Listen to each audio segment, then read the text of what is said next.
오늘은 스가랴 8장의 말씀을 중심으로 강점으로 살아라, 그러면 위대한 스토리가 쓰여진다라고 하는 제목의 말씀을 전하고자 합니다. 기왕이면 우리가 풍성한 삶을 살기를 원합니다. 강력한 삶을 살기를 원합니다. 한번 본인의 인생 진짜 레전드처럼, 전설처럼 살기를 원합니다.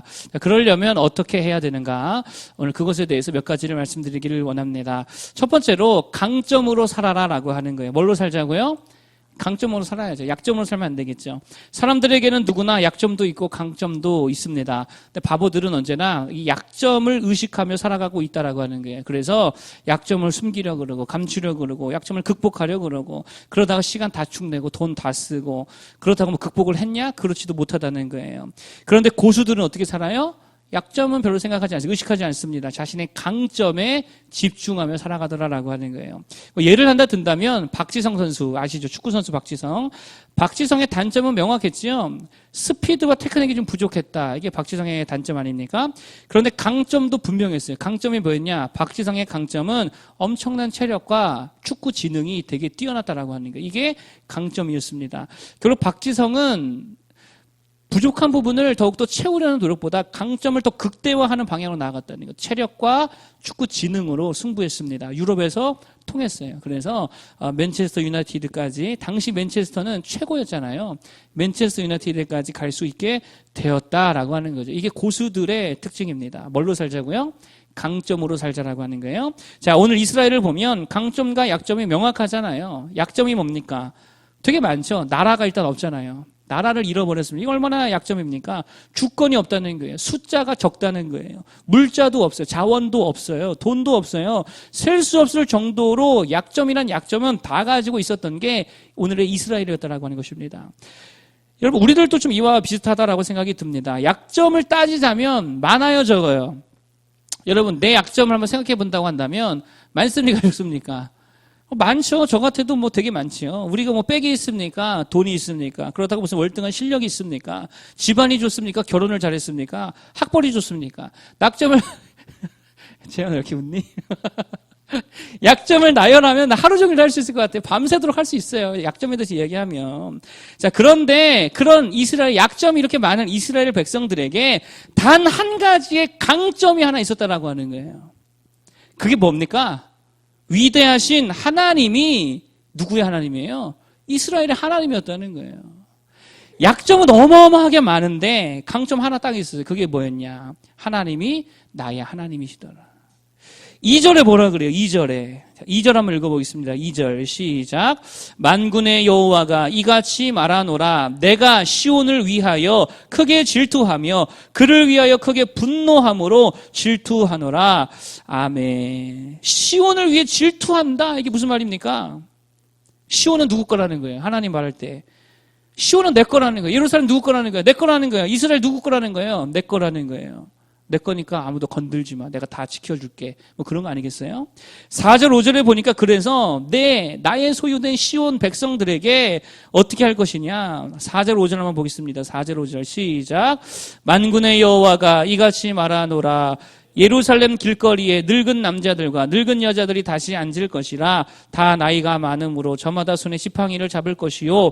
그 성읍 거리에 소년과 소녀들이 가득하여 거기에서 뛰놀리라. 아멘. 노인이 많다는 거 뭐 하다는 거예요? 평화롭다는 거잖아요. 평강을 주겠다는 거죠. 부요함을 주겠다는 거잖아요. 다시는 전쟁이 일어나지 않을 거야. 너희가 다시는 압제당하지 않을 거야. 평강과 부요와 풍요로움을 주겠다라고 말씀해 주고 있다는 거예요. 왜요? 이스라엘 누구 거니까? 하나님 거니까. 그러면서 6절에 뭐라 그러냐. 6절도 읽어보겠습니다. 6절. 자, 시작. 만군의 여호와가 이같이 말하노라. 이 일이 그날에 남은 백성의 눈에는 기이하려니와 내 눈에야 어찌 기이하겠느냐. 만군의 여호와의 말이니라. 아멘. 무슨 말씀입니까? 기이하다, 이게 불가능하다는 거 아니에요. 니들 눈에는 이게 불가능해 보이겠지만 하나님에게는 이거 아무것도 아니라는 거예요. 이렇게 약점이 많고 연약한 이스라엘을 강하게 붙드시고 세우시는 이 일이 니들 눈에는 이상해 보이고 기이해 보이고 불가능해 보이지. 그런데 하나님께는 이거 아무것도 아니라는 거예요. 여러분, 이스라엘에게는 압도적인 강점 하나가 있었다라는 것입니다. 그게 뭡니까? 하나님이 나의 하나님이더라는 거예요. 바꿔 말하면 내 강점이 뭐냐? 믿음이라는 거죠. 내 강점이 뭐냐? 기도라는 거죠. 내 강점이 뭐냐? 하나님 예배하는 거라는 거예요. 그러니 뭐 붙들고 살자? 약점 붙들지 말고 유일한 강점 대신에 하나님 붙들고 살자라고 하는 거예요. 그러면 기이한 일들, 정말 말도 안 되는 일들, 불가능해 보이는 일들, 기적과 같은 일들도 되게 일상적이고 평범한 일이 되더라라고 하는 것입니다. 여러분, 우리들도 마찬가지라는 거예요. 우리의 강점이 뭐예요? 우리의 강점은, 여러분의 강점이 뭡니까? 부지런해요? 별로 부지런한 사람 별로 없는 것 같은데. 엄청 스마트해요? 나보다 못한 것 같은데. 예? 말 엄청 잘하십니까? 말도 우리 잘 못하잖아요. 그렇다고 진짜 엄청나게 착해요? 엄청나게 친절해요? 엄청 뭐 성인군자입니까? 의롭습니까? 힘이 좋습니까? 강점이 뭐예요? 그래도 우리가 잘하는 거, 진짜 우리가 잘하는 거 뭐 있어요? 믿는 거 하나는 잘하잖아요. 믿는 거. 아니에요? 믿는 거 얼마나 잘해요? 처녀가 성령으로 임신했다는 걸 믿어요, 안 믿어요, 우리? 아니, 이게 믿어진대. 이 믿는 거 얼마나 잘해요? 주님께서 구름을 타고 나팔 소리와 함께 이 땅에, 하늘로부터 이 땅에 재림하실 거를 믿어요, 안 믿어요? 믿잖아. 이걸 믿는 미친 사람이 어디 있어요? 얼마나 잘 믿어요, 우리가. 믿음이 얼마나 좋아요. 2000년 전에 십자가에 달려 죽은 평범한 무명의 청년이 우리의 영원한 구원자여 하나님의 아들이라고 우리가 믿잖아요. 여러분, 이게 우리가 잘하는 거고 이게 우리의 강점이라는 거예요. 그러면 이거 붙들고 살아야죠. 믿음 붙들고 살아야죠. 기도 붙들고 살아야죠. 믿음을 극대화시키고 기도를 폭발시키고 그래야죠. 왜 약점으로 살려고 그러냐라고 하는 거예요. 바보의 모습이라는 것입니다. 여러분 생각해 보세요. 약점을 붙들면 약해집니까? 강해집니까? 자꾸 약점 생각하고 약점 붙들고 강해져요? 약해져요? 약해져요. 우울해져요.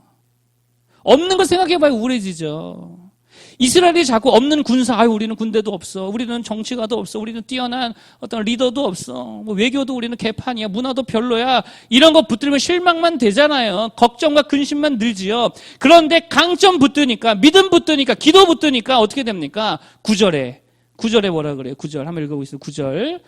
자, 9절 한번 읽어보겠습니다. 시작.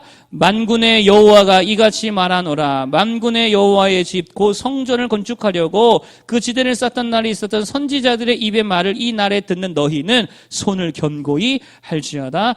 아멘. 믿음 붙드니까, 말씀 붙드니까, 기도 붙드니까 손에 힘이 난다, 안 난다? 힘이 난다는 거예요. 그제서야 손에 힘이 나는 거예요. 2차 대전에서, 자꾸 2차 대전 얘기해서 죄송한데, 독일이 북아프리카 사막 전쟁에서 결국에는 패배를 합니다. 그 이유가 뭐냐? 독일 군대가 패배한 이유가 있습니다. 자기들이 잘하는 걸 못했다라고 하는 거예요. 독일 군대가 잘한 게 뭐였죠? 전차전이었어요. 기갑전이었어요. 영국군도 상대가 안 됐고 미군은 뭐 전쟁 참여한 지 얼마 안 됐어요. 진짜 별로 좋지 않았죠. 이탈리아 완전 오합지졸이었고 말할 것도 없고 독일의 강점이 기갑부대 운영이었다라고 하는 거예요. 그래서 제대로 붙으면 다 깨졌습니다. 그런데 연합군이 지중해를 장악하면서 뭐를 끊어버렸냐면 보급을 다 끊어버렸어요. 보급선을 다 그냥 격파시켜가지고 보급을 끊어놓으니까 탱크가 못 가잖아요. 아프리카로. 연료가 가지 못하잖아요. 군사들이 먹을 식량이 못 가잖아요. 그러니까 자기네들이 제일 잘하는 기갑전을 못 하더라는 거예요. 그래서 패배했다라고 하는 거예요. 강점을 살리지 못하니까 무너지더라는 거예요. 여러분 제가 우리들 성도를 이렇게 보니까 진짜 사도 바울이 고린도 교회를 향해 했던 말이 떠오릅니다. 형제들아 너희를 부르심을 보라. 육체를 따라 지혜로운 자가 많지 아니하며 능한 자가 많지 아니하며 문벌 좋은 자가 많지 아니하도다. 다 연약하다는 거죠. 그래서 사도 바울의 핵심 메시지가 뭐였느냐? 뭐 붙들라는 거예요? 너희들 강점이 있잖아. 십자가 붙들라는 거예요. 이거였어요. 십자가의 도가 멸망하는 자들에게는 미련하는 것이요 구원을 받는 우리에게는 하나님의 능력이 됨이라. 이게 고린도전서 1장의 주제잖아요. 십자가 붙들기를 바랍니다. 믿음을 붙들기를 바랍니다. 기도 붙들기를 바랍니다. 강점을 붙들어야죠. 우리가 잘하는 거. 그러면 진짜 강력해지고 주님 안에 풍성해지고 더 존귀한 인생들로 다 세워지게 될 줄로 믿습니다. 두 번째로 강력하고 풍성한 삶을 살기 위해 우리에게 필요한 게 뭐냐? 살아남는 법이 아니라 살아가는 법을 배워라라고 하는 거예요. 다시요. 살아남는 법이 아니라 살아가는 법을 배워라. 좀 멋있는 표현 같아요. 한 번 더 읽어드릴게요. 살아남는 법이 아니라 살아가는 법을 배워. 제가 오늘 좀 피곤한가 봐요. 영화를 보다가 영화 대사인데 너무 좋아서 메모해놨다가 써먹는 거예요. 지금 이스라엘의 모습을 보면 온통 관심이 어디에 있었어요? 살아남는 데 있었잖아요. 그래서 성전 건축도 살아남기 위해서 멈췄잖아요. 말씀 교육도 멈췄잖아요. 절기도 멈췄잖아요. 금식을 한다 해도 그저 살기 위한 금식만 했지. 저번 주에 뭐라 그래서 하나님께서 니들이 나를 위해서 했니? 반문하셨다 그랬잖아요. 그게 이스라엘의 지금 모습이었다는 거예요.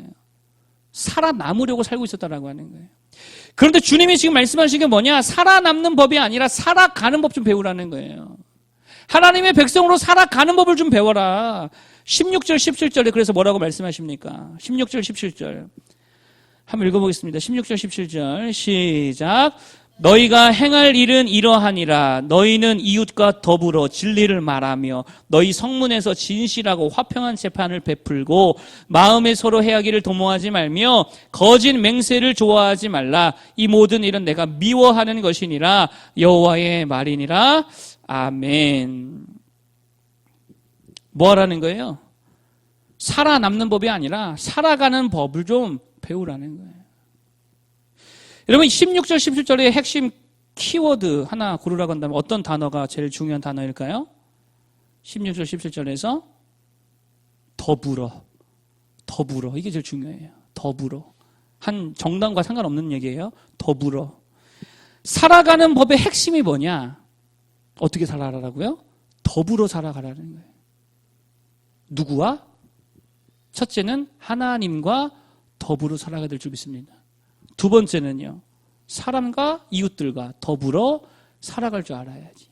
생존에만 목매는 게 아니고 살아가는 법을 좀 배워야죠.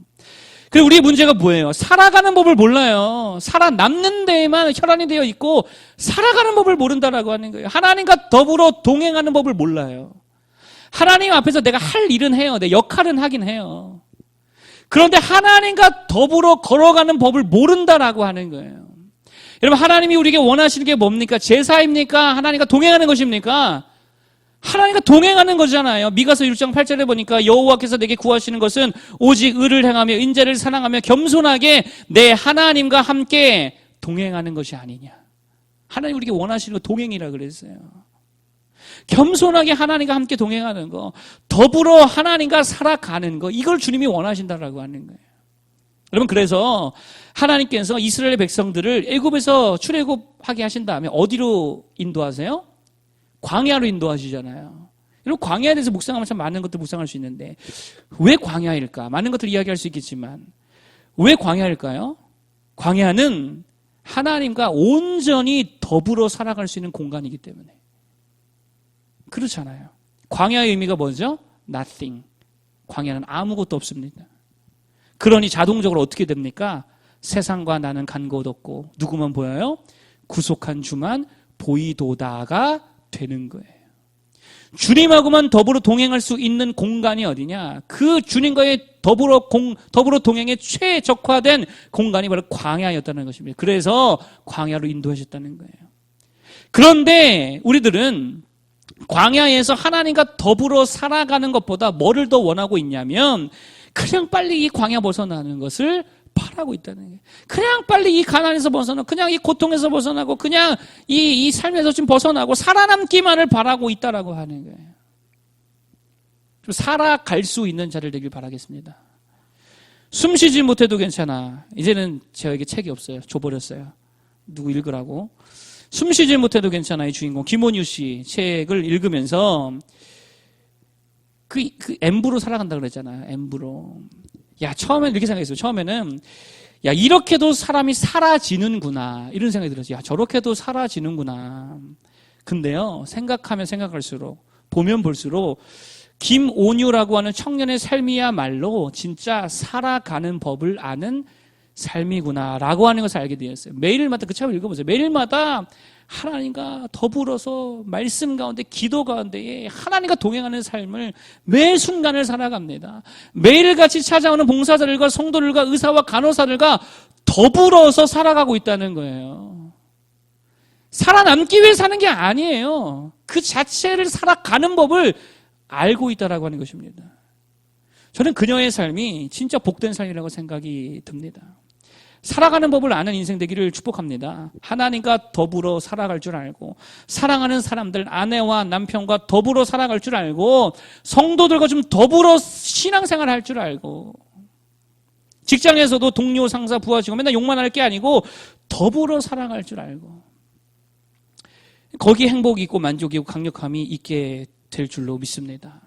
여러분, 살아가는 법을 아는 자들 되기를 축복합니다. 마지막 세 번째 결과인데, 그렇게 살아가면 결과가 어떻게 되느냐? 하나님이라고 하는 강점을 붙들고, 또 한 가지 하나님과 이웃과 더불어 사는 법을 아는 삶의 결과가 뭐냐? 사람들이 살고 싶은 삶이 되더라는 거예요. 살고 싶은 삶이 된다. 저 사람처럼 살고 싶다라고 하는 삶이 된다는 거예요. 자, 20절에서 23절. 좀 긴데 한번 다 같이 읽어보겠습니다. 20절에서 23절까지.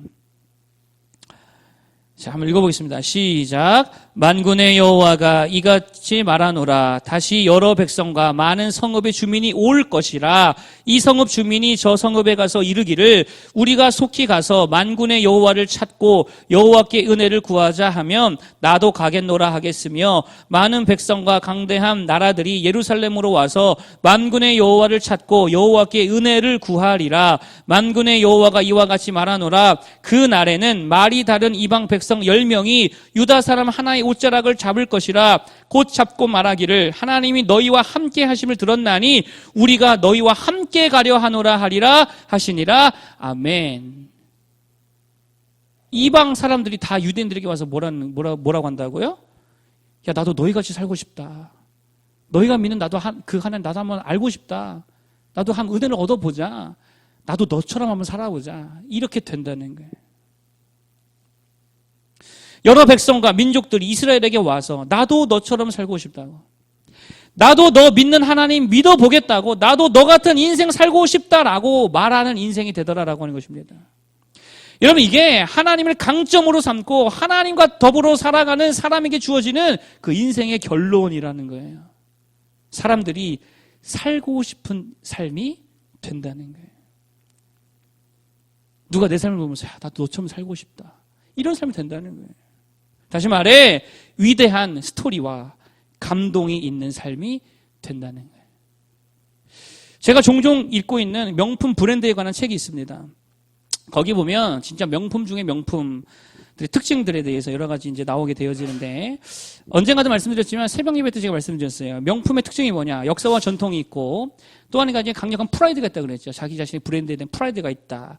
그리고 탁월함이 있다. 제품이 아니라 작품이더라. 탁월함이 있다. 그리고 또 한 가지가 뭐냐면 스토리가 있다는 거예요. 명품의 특징입니다. 뭐가 있다고요? 스토리가 있다는 거예요. 명품이 만드는 제품에는 스토리가 담겨 있더라라고 하는 것입니다. 그래서 하나 제가 준비해왔어요.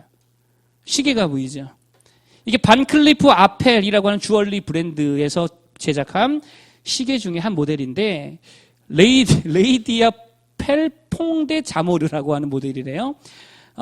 지금 양산을 든 여인이 있죠? 양산을 들고 있는 여인이 있죠? 그게 시를 가리킨대요. 시. 그리고 장미꽃을 든 남자가 분을 가르친대요. 그럼 저 사진을 보면 몇 시 몇 분이에요?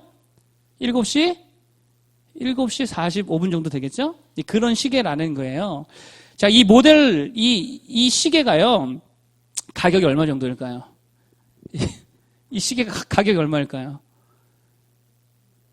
자, 얼마 정도 할까요? 전도사님. 자, 한솔아, 얼마 정도 할까? 1,000만 원. 또, 재현아, 얼마 정도 할까요? 1억. 또, 500억. 에이, 진짜, 야, 그러지 말자. 이게요, 2억 3천만 원. 2억 3천만 원. 시계 하나에. 명품이죠. 명품 중에 명품이죠. 이 모델 라인이 포에테 컴플레이션이래요. 이름도 어려워. 근데 이 라인의 특징이 있습니다. 그게 뭐냐? 스토리가 이어진 게 특징이라는 거예요. 스토리. 시계 안에 스토리를 담아놨고, 이 시리즈는 다 스토리가 이어지더라라고 하는 것입니다. 명품에 뭐가 있다? 스토리가 있다. 명품 인생이 뭐죠? 명품 인생. 야, 저 사람처럼 살고 싶다. 명품 인생. 위대한 스토리와 감동이 있다는 거예요. 아무리 고난과 어려움이 있어도 위인들의 전기를 보면, 야, 저들처럼 살고 싶다. 이런 생각 들잖아요. 고난이 있지만, 야, 저들처럼 한번 살아보고 싶다. 그런 생각 들잖아요. 이게 명품 인생이. 왜 그래요? 위대한 스토리가 있기 때문이에요. 여러분, 그런데 우리가 하나님을 붙들고 정말 주님과 더불어 살아간다면 그러한 위대한 스토리와 감동이 있는 삶이 된다라고 하는 거예요. 누구의 역사입니까? 내 역사가 아니죠. 하나님의 역사가 만드는 인생이 되더라라고 하는 것입니다. 그러면 사람들이 훗날에 와서 뭐라 그런다고요? 네 하나님 나도 한번 보자고. 나도 그 하나님 붙자고. 우리가 너희와 함께 가려 하노라 라고 말하게 된다라고 하는 거예요. 여러분, 어떤 인생을 살 겁니까? 진짜 이야기할 거라고는 부끄러움밖에 없는 그런 인생으로 살 겁니까? 아니면 정말 위대한 하나님의 스토리를 담아내는 명품 인생으로 살아갈 것입니까? 명품 인생 되기를 다 축복합니다. 그러기 위해서 두 가지만 붙들면 돼요. 첫 번째, 강점으로 살라 그랬죠. 우리의 강점이 뭐라고요? 믿음. 우리의 강점 하나님. 십자가. 이 강점 붙들고 살아갈 수 있기를 바라겠습니다. 두 번째, 누구와 더불어 살아가자? 하나님과 더불어 살아가자. 생존하는 법이 아니고 살아가는 법을 아는 우리 모두가 되어서 정말 명품 인생, 위대한 스토리가 있는 인생들이 다 될 수 있기를 간절히 축복합니다.